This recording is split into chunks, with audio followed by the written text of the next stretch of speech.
Oi, gente, tudo bem?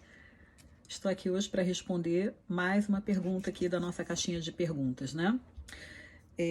Doutora, devo requerer a minha aposentadoria diretamente no sistema Meu INSS?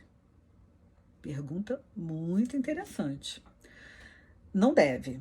Você pode, mas não deve. O que acontece? O CNIS, que é o Cadastro Nacional de Informações Sociais, ele é relativamente novo.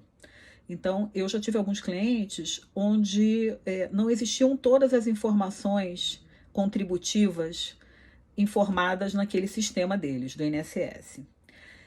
Certa vez, eu fui acompanhar um cliente numa agência do INSS, quando ainda havia atendimento presencial, e ele estava muito nervoso, ele pagava há anos o INSS dele, tinha uma sacola cheia de carnês que ele carregava embaixo do braço, e eu fui junto com ele, né? Quando eu cheguei lá, eu já não fui muito bem recebida, porque existe uma certa, né, hostilidade quanto aos advogados. Não sei por quê, porque nós normalmente somos muito simpáticos, né? E ele sentou lá, eu fiquei do lado, a funcionária não me dava nenhuma bola, nenhuma mesmo. E eu achei super engraçado, porque na hora eu já tinha feito um planejamento para ele e eu tinha algumas alternativas. Ele podia se aposentar na época, né? Na época que existia aposentadoria por tempo de contribuição e por idade, ele podia se aposentar das duas formas. Mas a aposentadoria por tempo de contribuição não era muito benéfica para ele. A por idade era mais benéfica, porque não tinha aplicação no fator previdenciário. E aí, na hora, ela foi, não, olha, que o senhor vai se aposentar, portanto. Aí, nesse momento, quando ela falou para ele como ele ia se aposentar e qual seria, né, o tipo de aposentadoria, eu tive que intervir. Eu falei, você dá licença, o que está acontecendo? Você encontrou um tempo de contribuição X, só que ele tem um tempo de contribuição Y. Ah, mas isso não está aqui.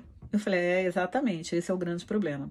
E ele sacou, né, aquela saquinha dele de carnês, ele pegou, jogou aqueles carnês todos sobre a mesa, e ela observou, e isso eu já sabia também, só que na época a gente não tinha muita prática em alterar o CNIS da pessoa, enfim.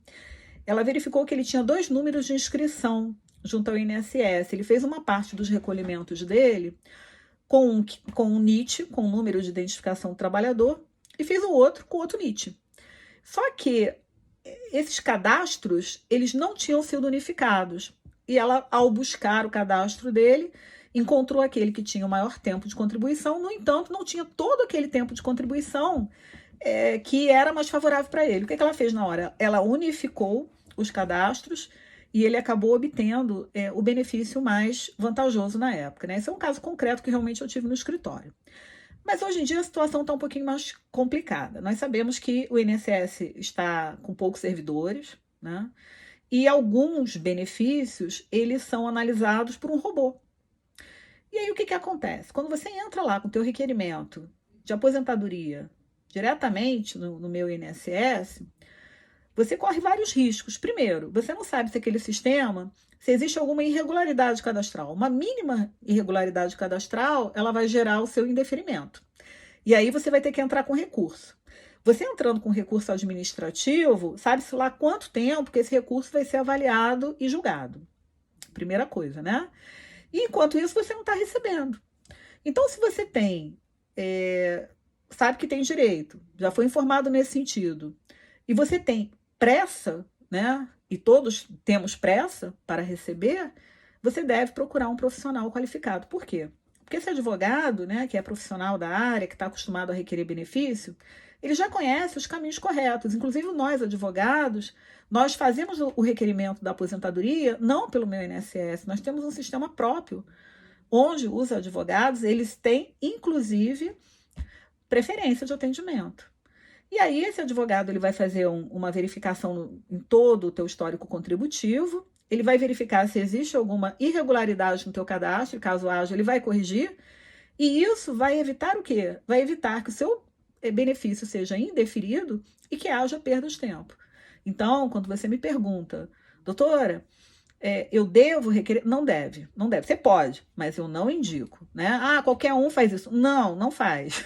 A experiência que eu tenho, infelizmente, é que as pessoas que tentaram ingressar com benefício previdenciário diretamente, sem o auxílio de um profissional qualificado, infelizmente, elas ingressaram naquele problema do indeferimento e do longo tempo para julgamento dos recursos, até porque o órgão está com uma pouca quantidade de servidores para dar atendimento àquela demanda, ok? E um grande represamento também, né, depois da questão da pandemia, tá bom? Espero ter sido útil e até o próximo questionamento. Um grande abraço.